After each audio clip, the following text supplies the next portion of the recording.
Hello বন্ধুরা, সবাই কেমন আছেন? আমি ভালো আছি। আজও চলে আসলাম আপনাদের মাঝে। যারা এখনও আমার চ্যানেলটি সাবস্ক্রাইব করেননি, সাবস্ক্রাইব করে দিবেন। আমি সুমি। মা ছোট থেকেই আমাকে নিয়ে নানুর বাড়ি থাকে। মার এক সংসারে যখন ডিভোর্স হয়, মা তখন আমাকে নিয়ে নানুর বাড়ি চলে আসে। পরে মায়ের অন্য এক জায়গায় বিয়ে হয়ে যাওয়াতে আমি সবসময় নানুর বাড়িতেই থাকি। ছোট থেকে আমার নানুর বাড়িতেই আমার বেড়ে ওঠা। নানুর বাড়িতে আমি নানু আর ছোট মামা থাকি। ছোট মামা কলেজে পড়ে, বড় মামা দেশের বাইরে থাকে, তো আমরা তিনজনেই থাকি। ওখানে সংসারের কাজ সব নানুর আমিই করি। নানু বয়স হয়ে গেছে, রান্না, কাপড় ধোয়া, ঘর গোছানো সব কাজ আমার ওপরে দায়িত্ব। আমি যেন নিজের মতো সংসারটা গুছিয়ে রাখছি। নানুর সুস্থতা, অসুস্থতা সবকিছু আমার ওপরে। রান্না, কাপড় গোছানো, ঘর গোছানো মামার দায়িত্ব, সবকিছুই আমি করতে থাকি। সংসারে গোছানো গোছানো সব কাজ শেষ করে আবার আমাকে কলেজে যেতে হয়। নিয়মিত কলেজেও যাই, সবকিছুই ঠিক রাখি। পড়াশোনা, সংসারের দায়িত্ব। কলেজে আমি ছাত্রী হিসাবে খুব ভালো ছিলাম। বান্ধবীদের সাথে খুব আড্ডাও দিতাম। হঠাৎ একদিন দেখলাম আমার ৪-৫টা বান্ধবী ক্যান্টিনে বসে খুব হাসাহাসি করছে। আর কি যেন দেখছে। আমি বললাম, "কি রে, তোরা কি দেখছিস? তুই আয় দেখবি।" আমিও গেলাম। দেখলাম ওরা ফোনে ওইটা দেখছে আর কি। আমি বললাম, "এরে, ও চিৎকার করছে কেন?" তো আমার বান্ধবীরা বলল, "আরে, এটা চিৎকার না।" আমি বললাম, "ও কি আসলে ব্যথা পাচ্ছে নাকি?" বান্ধবীরা বলল, "না না, এটা ব্যথা না, তুই বুঝবি না, ও আসলে সুখে ওরকম চিৎকার করছে।" আমার জীবনে আসলে ওদের ফোনেই ওটা ফার্স্ট দেখা যে ওরকম আসলে চিৎকার করে মেয়েরা। খুব ভয়ও পেয়ে গেলাম আমি। মুখটা কাচুমুচু করে ফেললাম।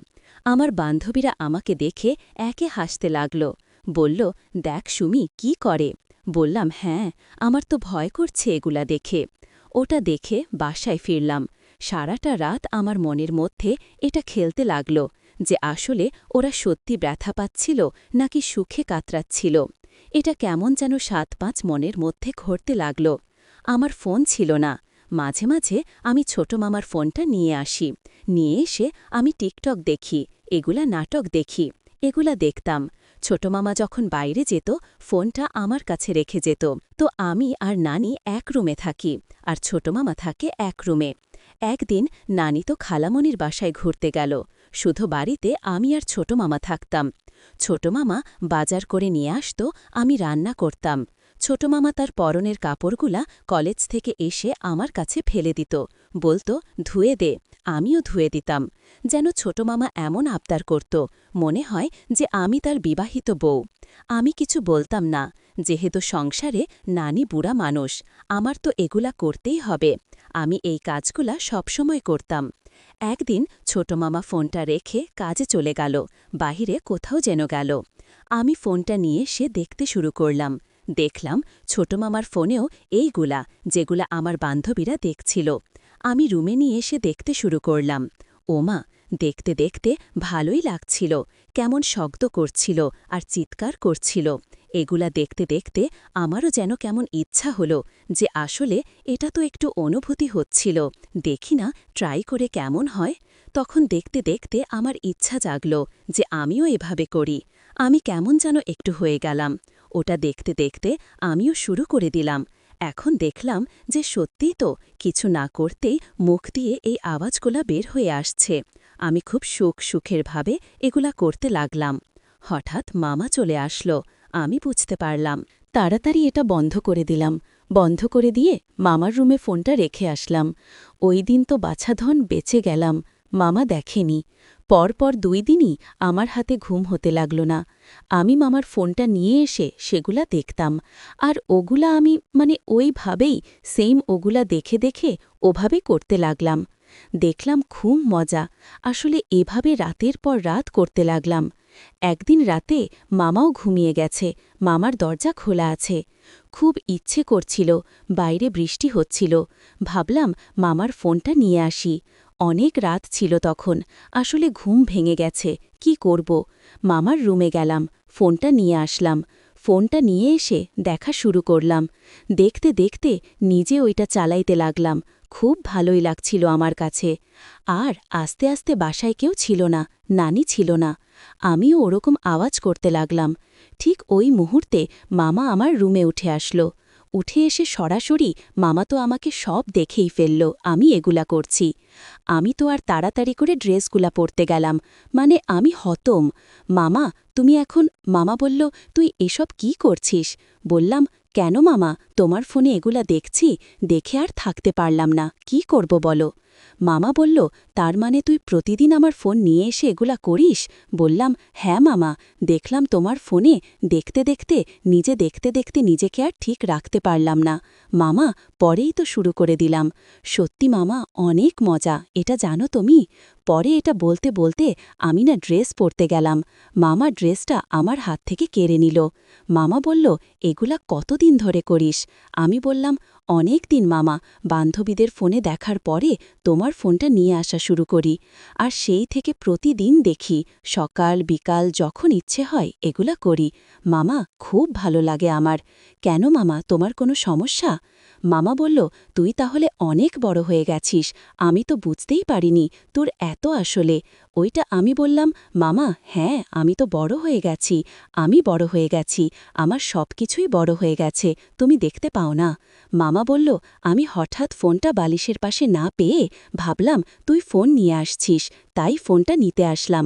তো দেখছিলাম তুই এগুলা করছিস, তুই বিশ্বাস করবি না কিনা জানি না, আমি আরও 2-3 দিন যাবৎ দেখছি যে তুই এগুলা করছিস আর কাতলাচ্ছিস।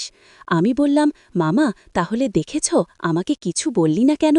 মামা বলল, তোকে কি বলবো, তোকে বললে কিছু কাজ হবে, তুই যে সুখ পাচ্ছিস কাতরাইতেছিস। তবে একটা কথা কি জানিস সুমি, তুই চাইলে ওগুলা কিন্তু আমিও করে দিতে পারি, ওটাতে আরও বেশি মজা পাবি। মামা বলল, হ্যাঁ তুই একা যেটা করিস ওটা যদি আমি করে দিই ওটাতে তুই আরও বেশি মজা পাবি। আমি বললাম, তাই নাকি মামা? মা যদি তাই হয় তাহলে একটু ট্রাই করে দেখতে পারি, আমি তো আর কখনো এগুলা করিনি, যদি তুমি করতে চাও আর কি তাহলে করতে পারি আর কি। এরই মধ্যে মামা আমাকে ঝাপড়ে ধরল, আর আস্তে আস্তে মামা আমাকে আমার টটির গালে আর সারা শরীরে যেমন করে ওখানে মোবাইলে করছিল ঠিক ওইভাবে চুম্বন করতে লাগল। আমিও ঠিক সুখে কাতরইয়ে কাতরইয়ে উঠছিলাম। মামা যে আসলে আসলে আমি যেটাতে করি ওটাতে মামা করছিল, আমার আরও বেশি ভালো লাগছিল। আস্তে আস্তে মামা আমার ঠিক ওইখানে ওইভাবে করতে লাগল। বন্ধুরা, ঠিক 1 ঘন্টা মামা এভাবে করল। আমি যে কি সুখটা পেলাম বলে বোঝাতে পারব না। এভাবে ঠিক করে মামা মামার রুমে চলে গেল, আমরা ঘুমিয়ে পড়লাম। সকালবেলা আমি আবার নিজেই মামার রুমে চলে গেলাম। এভাবে আবারও খেললাম দ্বিতীয়বার। তো প্রতিদিন আমাদের এভাবে খেলা চলত, খুব ভালো লাগত।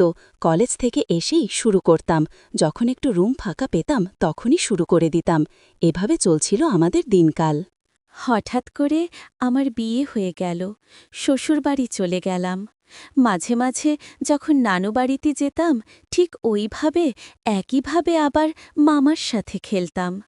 মামার সাথে খেলাটা ছিল আমার জীবনে ফার্স্ট, ওটা আমি ভুলতে পারবো না। আর মামা যে ভালো খেলতে পারে, আমি শ্বশুরবাড়ি থেকেও মাঝে মাঝে নানুবাড়ি গেলে এই খেলাটা চালিয়েই রাখলাম। মামাও ঠিক আমাকে মাঝে মাঝে আমার ওখানে যেত। শ্বশুরবাড়ি গিয়ে আমাকে ওখানেই আমাদের ওগুলা হতো। খুব ভালো দিন যাচ্ছিল আমাদের। মামাকে বললাম, মামা বিয়ে করো। মামা বলল, আর বিয়ে করার কি দরকার আছে, তুই আছিস না, তুই থাকলে আর বিয়ে করতে হবে না, তোকে দিয়ে তো আমি সব পাচ্ছি, মানুষ বিয়ে করে কিসের জন্য? এটার জন্যই। তো আমি বললাম, ঠিক বলেছ মামা, বিয়ে করার আর দরকার নাই, আমি মাঝে মাঝে তোমার ওখানে যাব, গিয়ে তোমাকে সব সুখ দিয়ে আসব। মামা তোমার বউ হলে আমার হিংসা হবে, আমার ভালো লাগবে না, আমি তোমার আদর থেকে বঞ্চিত হয়ে যাব। মামা কলেজ ফাঁকি দিয়ে মাঝে মাঝে আমার শ্বশুর বাড়ি আসত, তো ফাঁকে মামাকে আমার রুমে ডেকে নিয়ে আমরা ওই ফাঁকেই করে নিতাম কাজটা। এভাবে খুব সুখে দিন কাটছিল আমার। বন্ধুরা, যারা এখনও আমার চ্যানেলটি সাবস্ক্রাইব করেন নাই, সাবস্ক্রাইব করে দিবেন, লাইক কমেন্ট করে পরবর্তী ভিডিও দেখার সুযোগ করে দিবেন।